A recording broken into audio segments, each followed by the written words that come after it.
دور جاہلیت میں لوگ بھوک کی وجہ سے، رزق میں کمی کی وجہ سے اپنے بچوں کو مار ڈالتے تھے۔ اس لیے مارتے تھے کہ زندہ رہے گا تو کھائے گا کہاں سے۔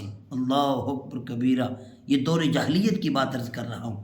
تو اللہ تبارک و تعالیٰ نے قرآن نازل فرمایا نحن نرزقکم و ایاہم، گویا میرے رب نے فرمایا وہ تم کیوں مارتے ہو؟ رب نے منع فرما دیا، قتل کرنا حرام ہے۔ ہاں، گویا رب نے فرما دیا اے میرے بندے تجھے بھی رزق میں دے رہا ہوں تو اس بچے کو بھی رزق میں نے دینا ہے۔ رزق کا ذمہ رب نے لیا ہوا ہے، جب ہمیں دے رہا ہے تو ہمارے بچوں کو بھی وہ رب رزق دے گا، اس کے مقدر میں لکھا جا چکا ہے۔ یہ جاہلانہ سوچ ہے کہ جناب پہلے لوگ رزق کی وجہ سے اپنے بچوں کو قتل کر دیتے تھے۔ آج افسوس اس کی وجہ سے بچوں کو دین کی تعلیم نہیں پڑھا رہا ہے کہ بچے اگر دین پڑھیں گے تو کھائے گے کہاں سے۔